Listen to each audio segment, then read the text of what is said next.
Olá, eu sou Felipe Malheiros, professor do Instituto Federal de Ciência e Tecnologia do campus São Mateus, e vamos iniciar o curso de Introdução à Termoeconomia.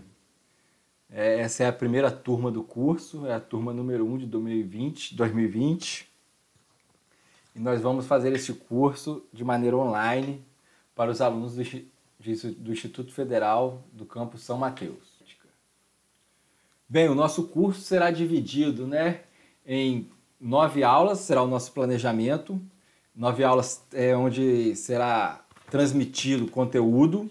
Teremos mais aulas, onde serão apresentados alguns trabalhos dos alunos, sistemas térmicos propostos, analisaremos alguns resultados e atividades. A primeira aula, nós dividimos em um contexto histórico, uma introdução, uma contextualização da termoeconomia e uma ideia dos conceitos da análise energética e exergética. Veremos no final da primeira aula como é possível dividir a exergia, os níveis de desagregação que a gente pode conseguir com a exergia. Na segunda aula, entenderemos a diferença entre estrutura física e estrutura produtiva e aprenderemos, será também ensinado, como montar uma estrutura produtiva a partir de uma estrutura física.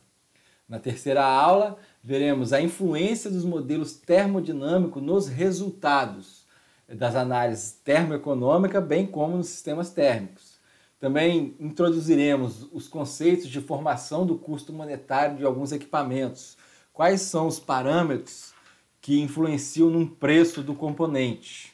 E quais são os custos envolvidos, custos de investimento, operação, manutenção, custos fixos, variáveis e como calculamos eles.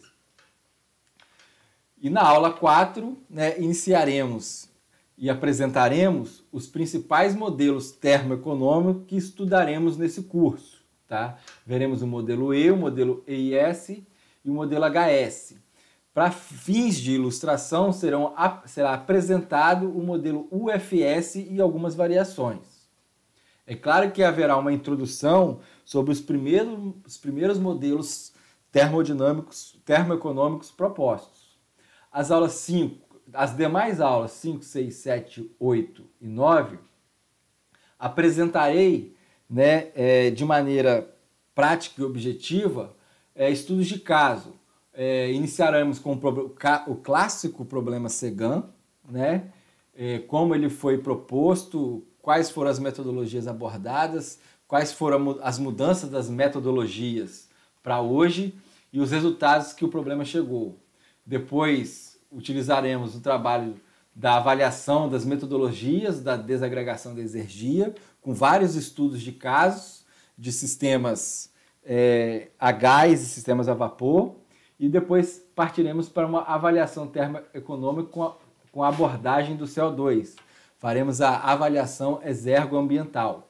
Todos esses 3 estudos de caso são trabalhos publicados e disponíveis na internet e nas suas respectivas instituições de origem. Bem, o desenvolvimento e a otimização de sistemas de conversão de energia estão ligados ao progresso industrial, à vida cotidiana e ao bem-estar humano.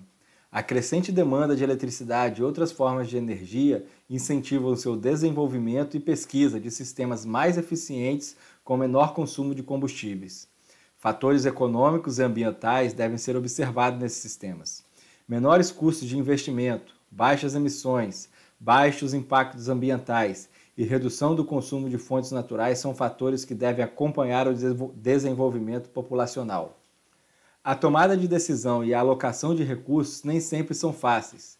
Para isso, existem várias ferramentas para auxiliar a tomada de decisão.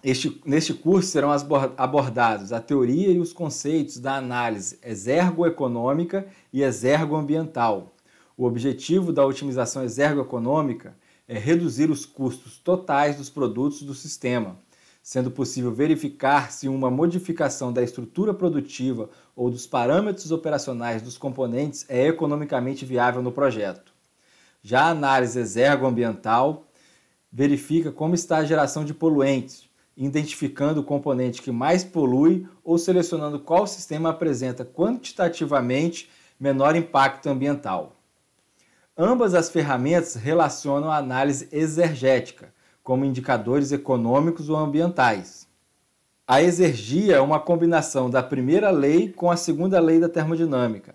A primeira lei aborda o princípio da conservação da energia, e a segunda afirma que a energia tem qualidade, bem como quantidade, e que os processos ocorrem na direção da redução da qualidade energética. Iniciando o contexto histórico da termoeconomia, em 1932 foi Keenan que inicia a aplicação da análise exergética em otimizações econômicas, propondo gerar o custo exergético em vapor e eletricidade por meio de um sistema de cogeração. Então, o primeiro que propôs a utilização da exergia em alocação de custos, foi Keenan, quando ele queria quantificar o custo de venda tanto da potência elétrica quanto do vapor, de maneira racional. Pois todo mundo sabia que a potência elétrica, ela tinha uma qualidade melhor do que o vapor, um mesmo quilowatt, O conceito de exergia ele já vinha sendo desenvolvido há muito tempo atrás.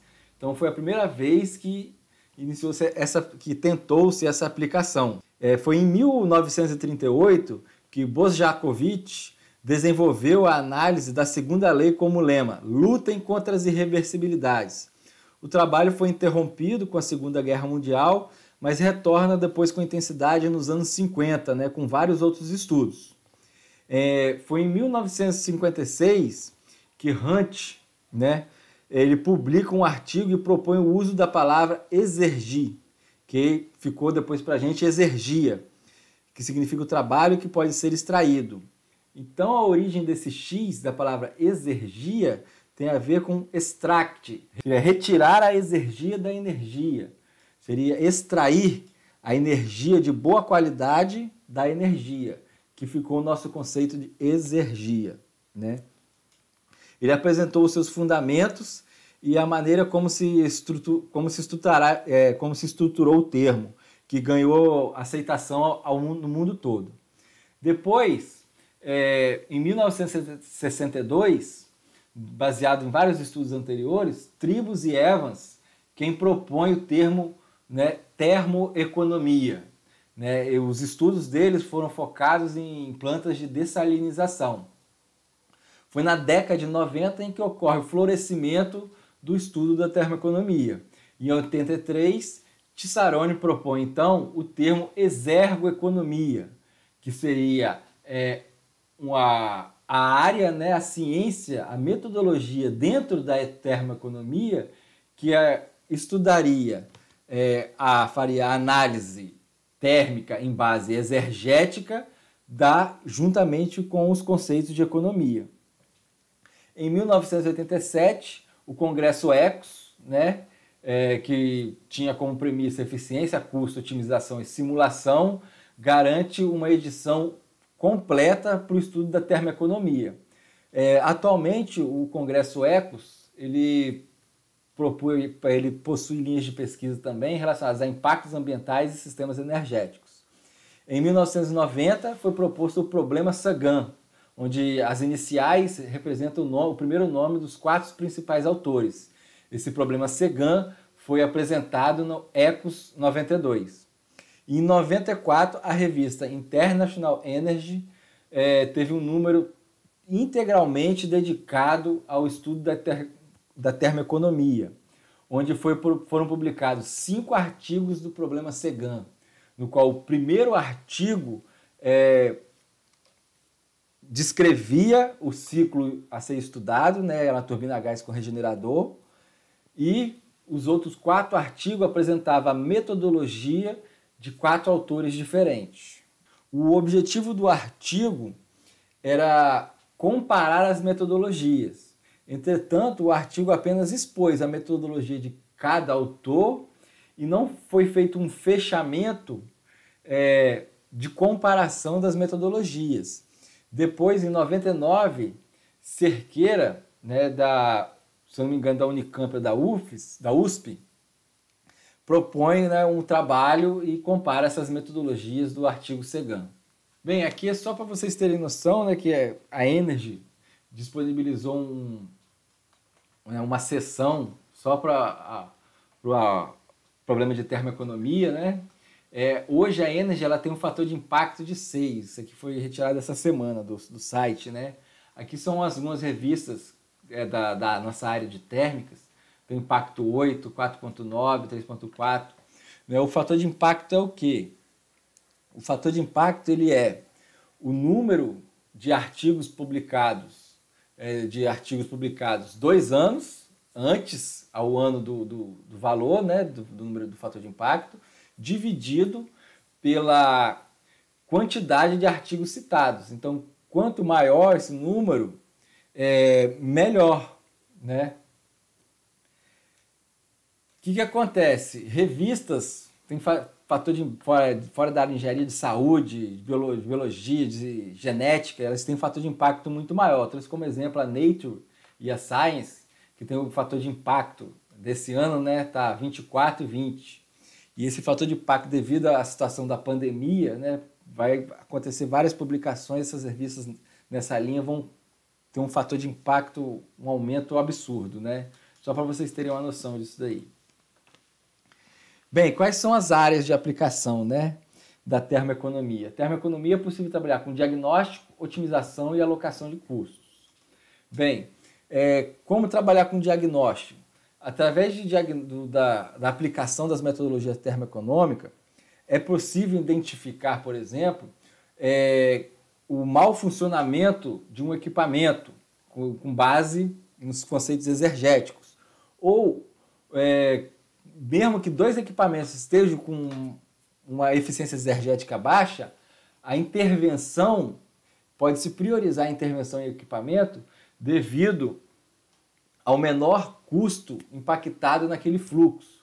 Então, o diagnóstico ele pode indicar qual é o melhor equipamento para eu fazer uma parada sem menor impacto econômico.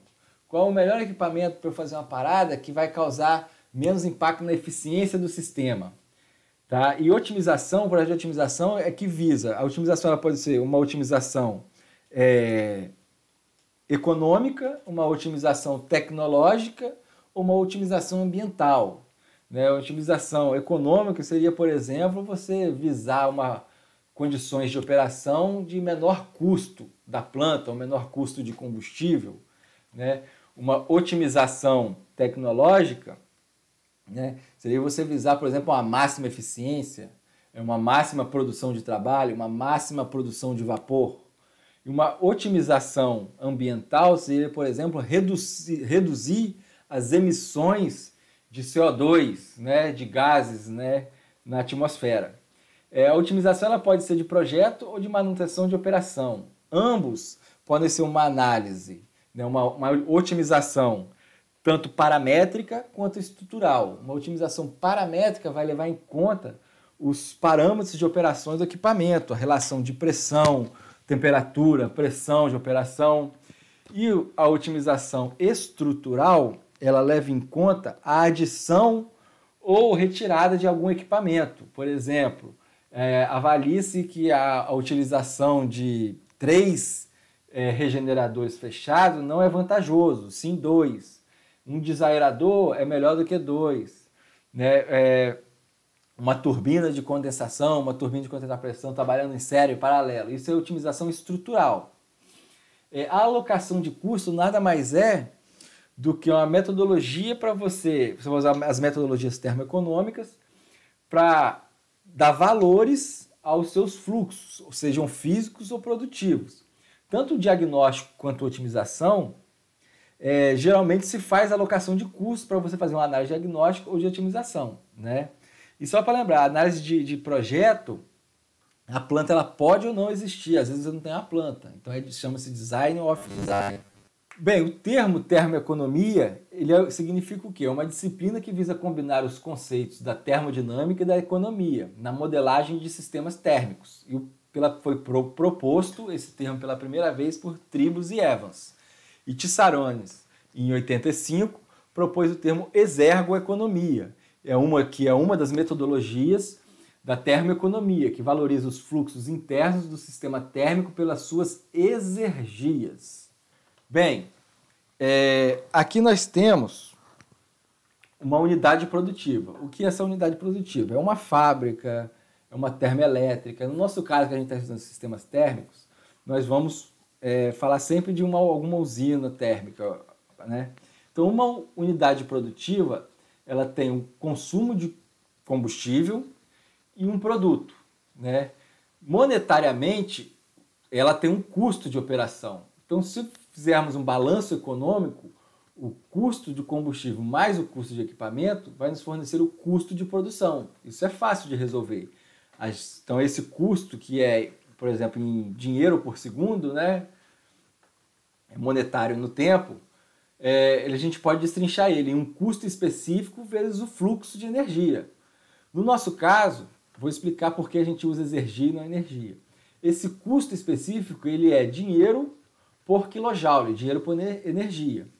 E esse fluxo, seja energia ou exergia, ele é quilojoule por segundo, que nos fornece, né? Então, a gente tem aqui o custo de combustível, custo de equipamento e custo de produção. Esse custo de combustível, a gente torna esse custo horário, através do quê? Do fator de recuperação de capital. Em livros de economia, né? Introdução à economia da engenharia, engenharia econômica, né? É possível encontrar. Então, eu já preparei a fórmula de maneira que esse N aqui vai me retornar um valor em segundos, tá? Esse Nzinho aqui em anos é a taxa de juros em anos. Então, eu tenho aqui, nesse balanço, eu tenho o custo do combustível, é quanto a gente compra o combustível lá, né? Então, o gás natural, ele tem um valor por quilojoule. Geralmente, esse valor é vendido por metro cúbico, né? Aí, através da densidade, a gente consegue converter isso daí. A gente tem a vazão a vazão de combustível vezes a energia específica dele, ou exergia específica. Custo do equipamento, produção e custo do produto.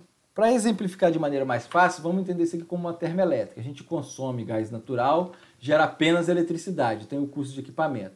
Quando eu faço esse balanço, eu tenho o valor do equipamento, que são os equipamentos. Esse custo envolve custo de investimento, pode envolver apenas só custo de operação e manutenção, tá? O custo do combustível a gente tem, que é o que a gente vai pagar para rodar.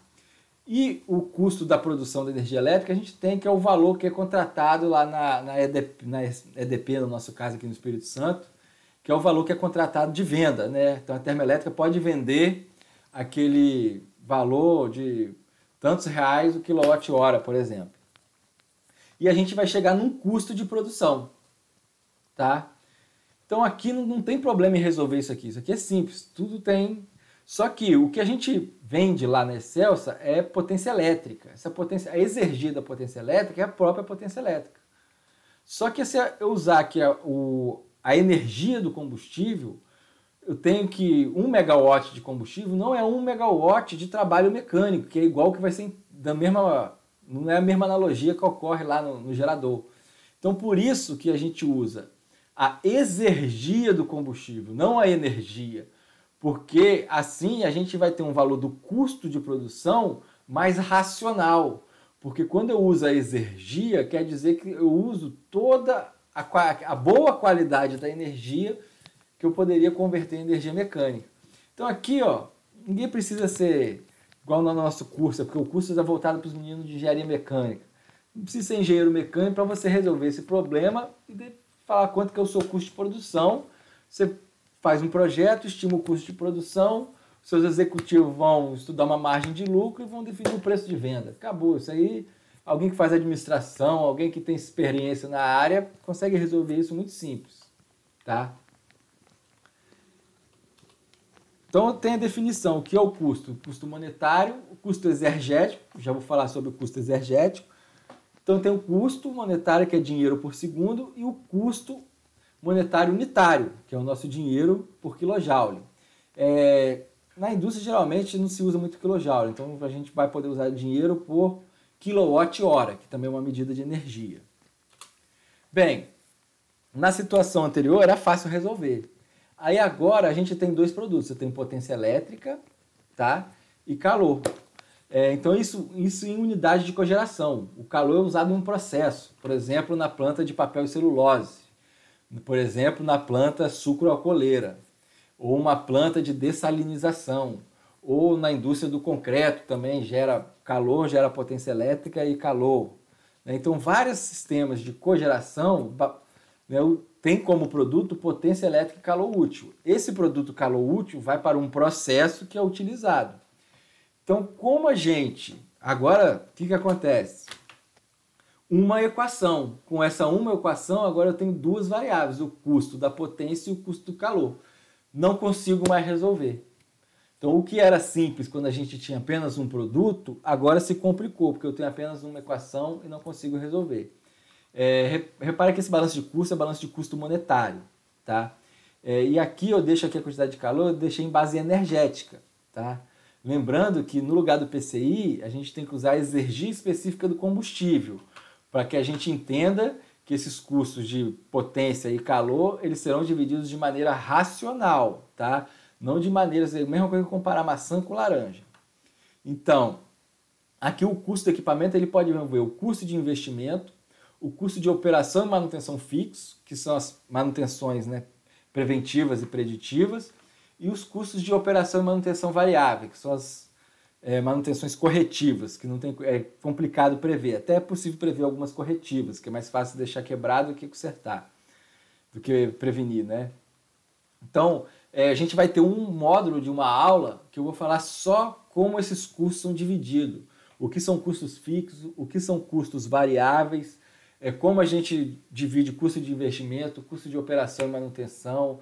Tem custo, por exemplo, você não tem nada ainda, você vai fazer um projeto de uma termoelétrica. Então você tem custo do terreno, tá, que você vai instalar, descontos fiscais que podem acontecer, isso reduz o seu custo, né, de investimento. Então essa parte do custo a gente vai ficar mais para frente. Então quando a gente tem essa equação aqui, ó, a gente vai ter... Gente, se eu separar, né, eu vou rearranjar essa equação de que eu escrevo como se fosse uma função, onde eu escolhi colocar o calor da potência no eixo Y e o custo da potência no eixo Y e o custo do calor no eixo X. Então eu tenho que o meu CP é F de X e o meu CQ é X. Então a gente tem uma gama de soluções, uma reta solução, que a gente tem uma equação e duas variáveis. Eu não consigo resolver esse problema. A minha solução vai ser um ponto nessa reta solução. O que as metodologias termodinâmicas fazem é isso. Cada metodologia vai conseguir estipular um preço diferente. Por quê? É a mesma ideia quando a gente faz simplificações e usa modelos termodinâmicos diferentes de uma turbina a gás. Por exemplo, fazendo uma analogia com esse gráfico, se essa aqui é a reta solução, né, da turbina a gás e o resultado, por exemplo, é potência, só um exemplo. Se eu usar o modelo ar padrão frio, eu terei um valor de potência aqui embaixo. Se eu usar o modelo ar padrão, esse valor pode aumentar um pouco. Se eu usar o modelo ar completo, né, faço a reação de combustão, vai dar mais ou menos intermediário, um valor. E se eu fizer um ensaio experimental, vai dar mais diferente ainda. Só que dentro das condições operacionais de pressão e temperatura, todos os resultados serão um ponto dessa reta. Então é isso que as metodologias vêm propondo ao longo do tempo. Uma maior precisão nos resultados. Então a gente vai montar o nosso sistema, montar nossas equações de custo e tentar encontrar o resultado mais próximo, né, do custo do calor e da potência. Então, nosso problema, né, que era simples de resolver quando se tinha um produto, agora que a gente tem multiproduto, no nosso caso de térmicas, que é calor e potência, a gente precisa agora achar esses custos. Então, tudo envolve achar o custo do calor e da potência. É essa a base do nosso curso aqui. Bem, aqui é só para exemplificar que a gente tem aqui, ó, o custo unitário exergético. Qual a diferença do custo monetário para o custo unitário exergético? O custo exergético, ele não tem um custo monetário do equipamento. Então, isso aqui é zero. Tá? Vou zerar aqui. E a gente toma como base que o custo do combustível ele vale 1, a unidade. De maneira que todos os outros custos vão ser maior do que o custo do combustível. Então a gente tem o custo exergético de entrada do combustível, que é a unidade, e todos os custos de todos os outros fluxos que saírem serão maior do que 1. Então o custo exergético não tem o custo do equipamento. Continuo com uma equação e duas variáveis. Qual é a unidade do custo específico exergético? Aqui, ó. O custo específico exergético ele tem a unidade de, por exemplo, quilowatt-hora por quilowatt-hora, ou quilowatt por quilowatt, ou quilojoule por quilojoule. O que significa dizer, por exemplo, que o custo exergético da potência vale 6. Quer dizer que para produzir 6 kW de potência elétrica, eu preciso entrar com 6 unidades de combustível. Mesma coisa, se eu encontro um custo unitário exergético do calor no valor de 4, por exemplo, quer dizer que eu preciso de 4 unidades do combustível para produzir 1 unidade exergética de quilowatt-hora do calor. Entendido? O estudo da exergia já começou muito antes, né? O primeiro que estudou a exergia sem mesmo saber que estava estudando exergia foi Carnot, né? Que desenvolveu os primeiros trabalhos e que deu origem à segunda lei. Em 1824, ele publicou Reflexões sobre a potência motriz do fogo e máquinas próprias para aumentar essa potência. Ele fez aquela definição sobre a temperatura, a máxima, né? A maior eficiência que uma máquina térmica podia atingir dentro dos seus limites de temperatura, né? Nessa mesma linha, a exergia começou a ser desenvolvida a partir da segunda metade do século XIX. Os primeiros teoremas, né, que formalizaram os conceitos de Carnot foi o teorema de Clausius e de Kelvin-Planck.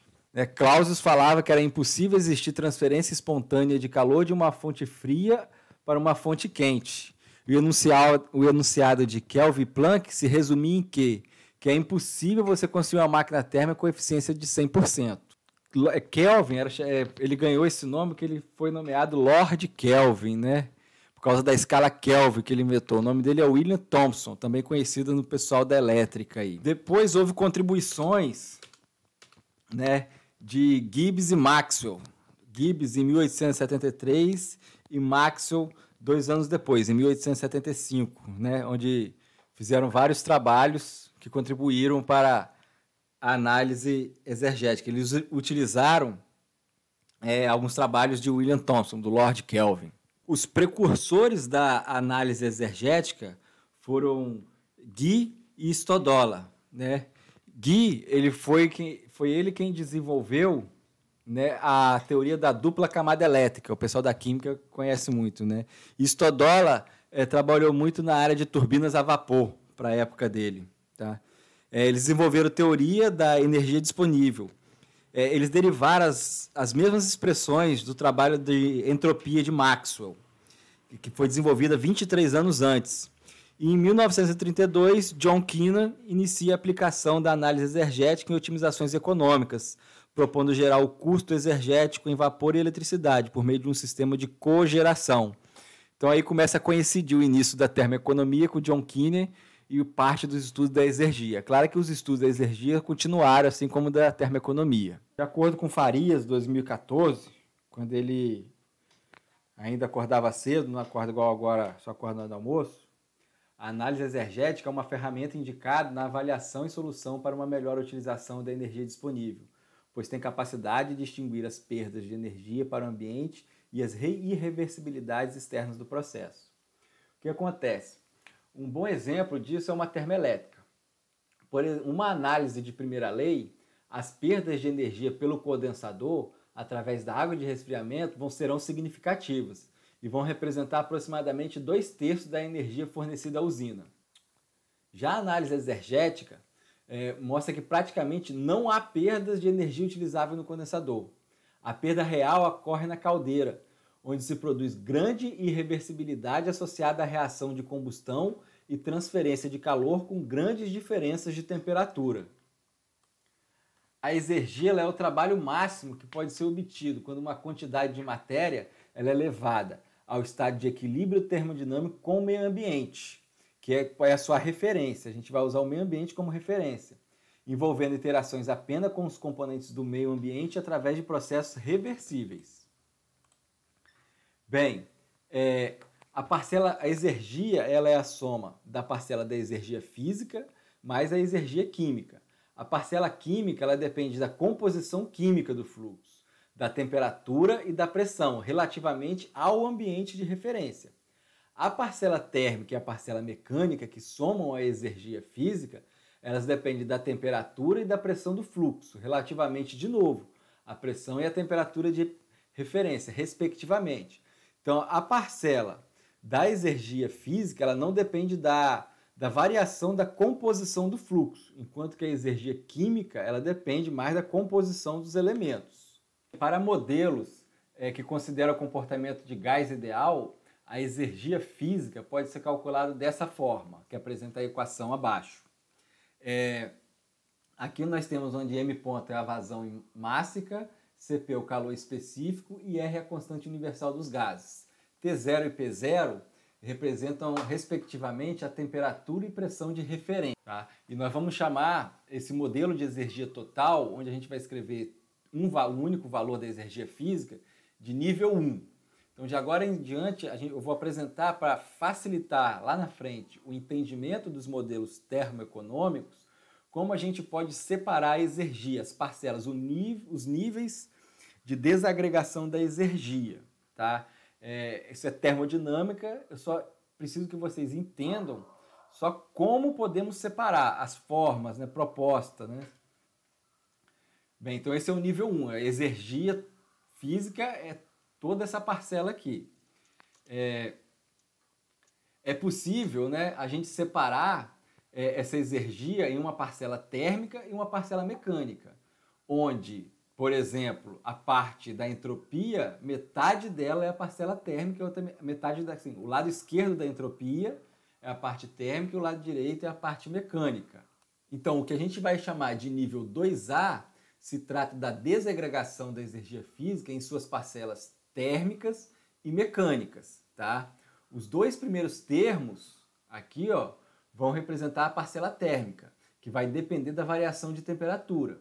E o último termo representa a parcela mecânica, que é uma variação da pressão. Esse modelo ele foi usado por Frangopoulos em 94 e Torres em 96. Quer dizer, a exergia física total ela é igual à soma das parcelas térmicas e mecânicas.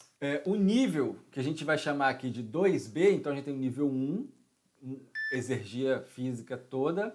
Nível 2 são duas parcelas, 2A é térmica e mecânica, e o 2B também desagrega a exergia física em duas parcelas, só que uma parcela entálpica e uma parcela entrópica. E é conhecido como modelo HS. Esse modelo foi proposto por Santos em 2006. Aí, JJ, um abraço, JJ. As parcelas da exergia podem ser observadas, né? O primeiro termo ele se refere à parcela entálpica e o segundo à parcela entrópica, como é fácil de visualizar aqui. Então, nesse caso, a exergia total ela é igual à diferença entre as parcelas entálpicas e entrópicas. Agora a gente vai para um terceiro nível, onde a gente divide em 3 parcelas. Né? A gente vai chamar esse nível de 3A, proposto por Santos também, de novo, só que em 2010, 4 anos depois do seu modelo HS.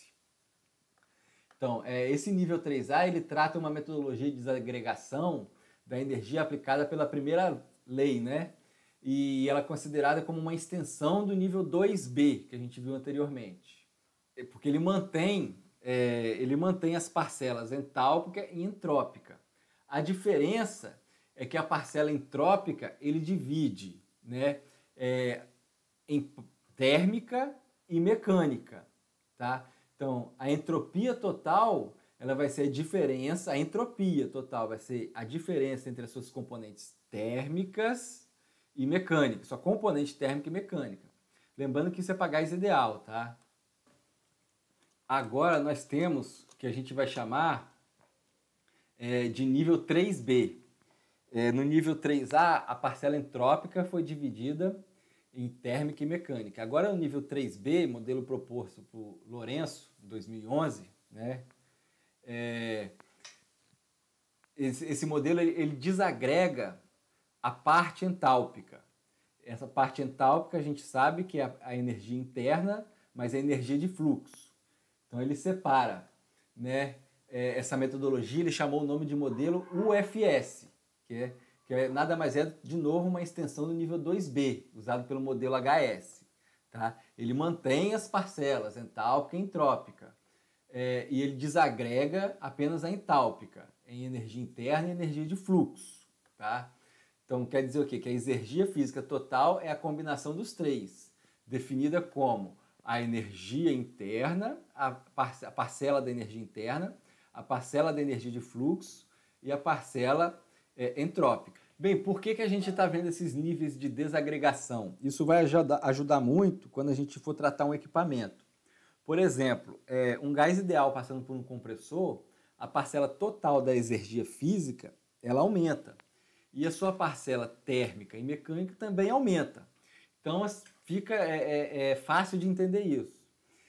Entretanto, o que acontece de repente em um trocador de calor, em um fluido, né, um gás ideal, no qual ele aumenta a temperatura? A sua energia total ela vai aumentar. Entretanto, a sua parte térmica ela aumenta e a parte mecânica ela reduz devido à perda de carga.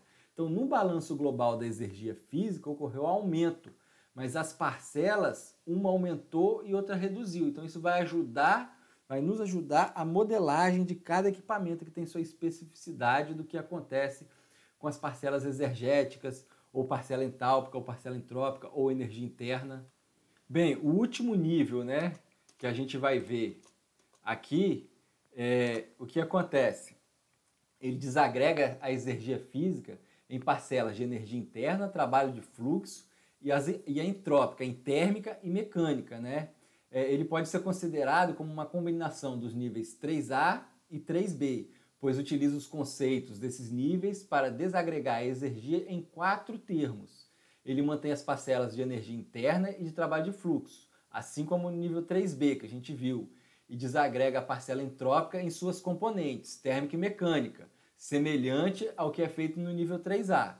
Então, dessa forma, apresenta a mesma particularidade citada no nível anterior, 3B. Então, a energia total física é definida como a parcela da energia interna, a parcela da energia de fluxo, a parcela térmica da entropia, a parcela mecânica da entropia.